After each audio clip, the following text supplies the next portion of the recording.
Bismillah. On s'était limité à 2 équipes. Par souci d'économie, elles se relayaient toutes les 6 heures, depuis 2 semaines du moins. C'était véritablement un travail harassant, même si l'intérêt en était pour l'essentiel partagé et on avait déjà dû changer d'infirmière à plusieurs reprises. Le gros Vestraed se répéta qu'il avait suivi 4 ans d'études supplémentaires pour en arriver là. À titre de consolation peut-être, il se dit que le manque de sommeil, tout compte fait, ne le gênait guère. Ayant parcouru d'un œil professionnel le rapport de son prédécesseur, rien à signaler. L'accélération se poursuivait sans incident.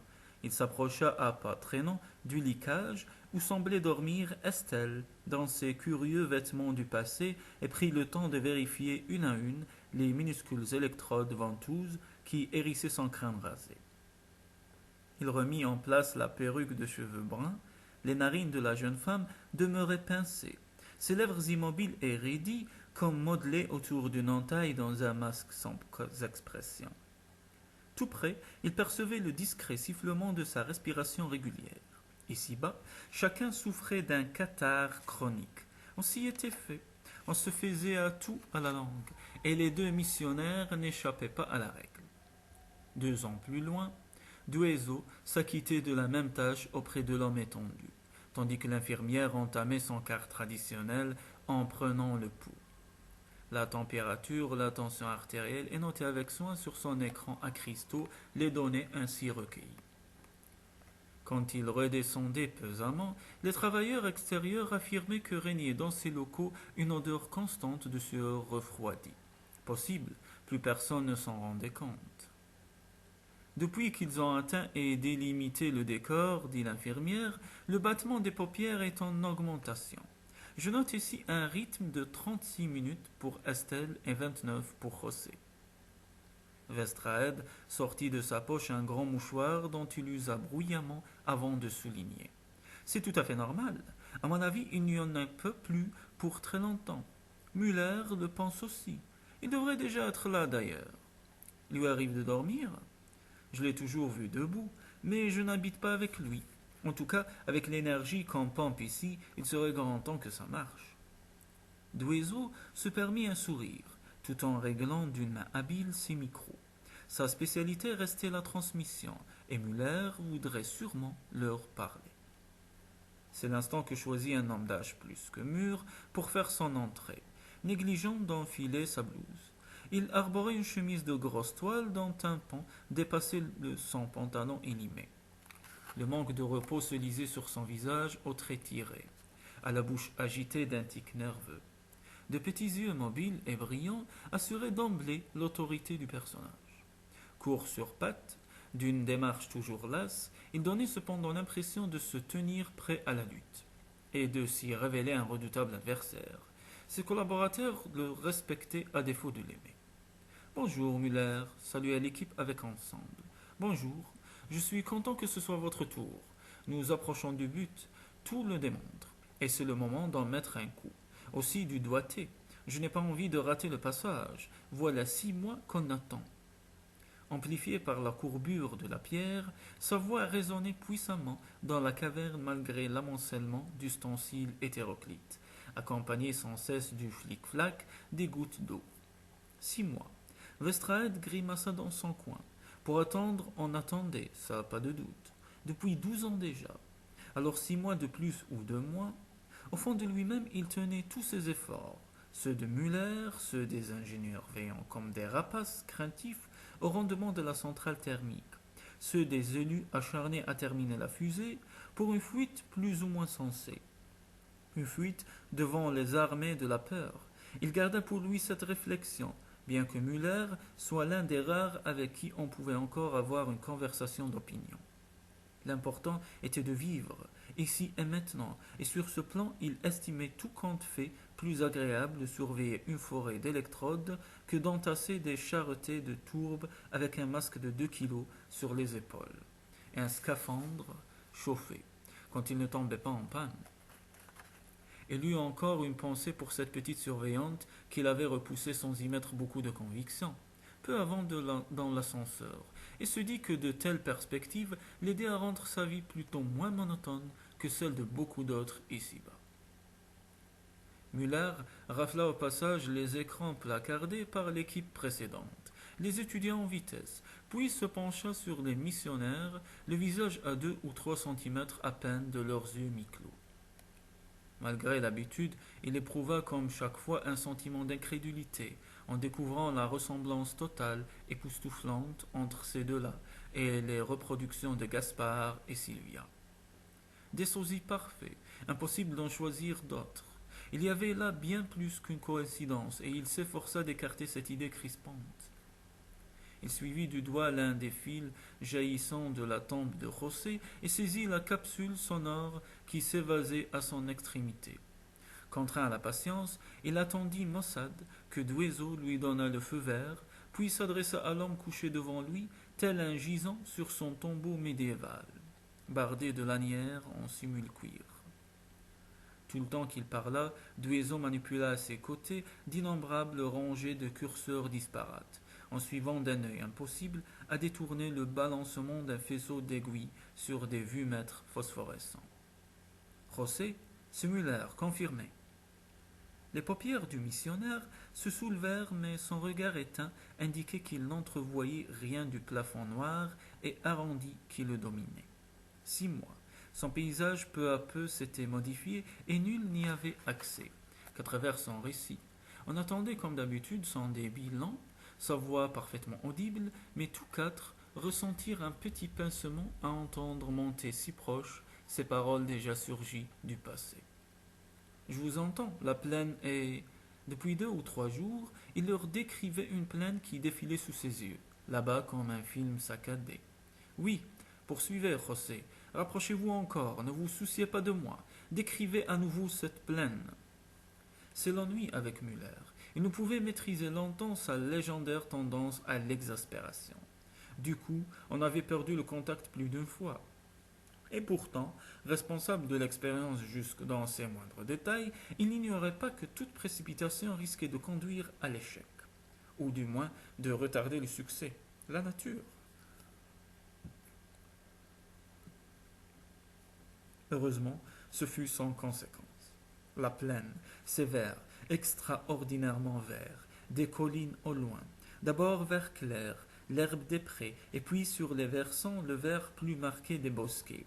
Des arbres, encore des arbres. La foule parle en marchant, je veux dire en bordure de la plaine. Il y a des villages à l'ancienne, rouges et blancs, avec des hommes et des femmes libres qui s'affairent. Très bien, continuez. Où êtes-vous maintenant? Que faites-vous, Estelle et toi? Le missionnaire garda le silence quelques secondes. Tous percevaient ses efforts, tous y participaient. Sa pupille se rétrécit, comme s'il eût avancé son regard en pleine lumière, prêt à intervenir.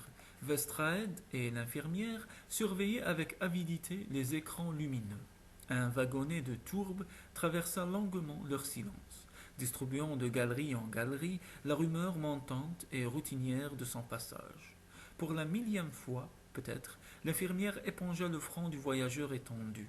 Muller lui lança une œillade impatiente et elle battit en retraite. Passez-moi le micro, d'Estelle, jeta-t-il à Douzeau, sans détourner son regard. Groupez ma voix sur les deux, et veillez au débit, sans leur percer les tympans. 2 minces capsules, petites membranes tendues sur leur dôme protecteur, dépassaient maintenant de sa main. Les fils apparaissaient dénudés par places, de teintes indistinctes. L'air devait certainement grouiller de tous les microbes de la création, plus quelques autres inconnus en prime. La main de Muller était sale, le poignet était sale, le sol était sale, et d'ailleurs le monde était sale. On ne donnait pas dans le luxe ni même l'asepsie, mais dans la survie. Écoutez-moi tous les deux. Vous voilà à proximité de plusieurs villages, c'est entendu? À présent, je vous demande de puiser en vous le désir de pénétrer dans l'un de ces villages. Concentrez-vous ensemble, choisissez un village, un seul, compris? Je ne sais pas, répondit José. Ce n'est pas dans le mouvement, je peux seulement les joindre tous à la fois. Le premier est un peu isolé, il passe. C'est encore assez loin de nous, assez loin. Ce n'est pas la peine, intervint la jeune femme, surprenant Muller et ses adjoints dans la salle humide. Toutes ces maisons font partie du décor. J'ai déjà contacté Sylvia très brièvement. Elle n'y pense pas, il faudrait une gare. Avant de décider quoi que ce soit, rappela Muller avec humeur, attendez donc que je vous l'ordonne. Il serait peut-être très intéressant pour l'instant de... Non, laissez-nous faire à présent. Nous sommes presque arrivés, nous avons beaucoup progressé, c'est à nous de choisir maintenant. Le vieux lutteur se calma. Estelle avait certainement raison. C'était la première fois que les envoyés prenaient l'initiative et ça, c'était bon signe. Son intérêt monta d'un cran. Entendu, admit-il. Estelle, de ton côté, que vois-tu exactement? D'abord, la même chose que José. Ce n'est pas vraiment une plaine au sens géographique, plutôt une vallée, une large vallée en orge. Je vois une enfilade de petites bourgades, assez éloignées l'une de l'autre. Le tout semble monter vers nous, mais ce n'est qu'une image. Je cherche à vous expliquer. Vestraed tout sauta. Un peu de fièvre ici, 38,2. Il faut ralentir. Müller secoua la tête avec vigueur.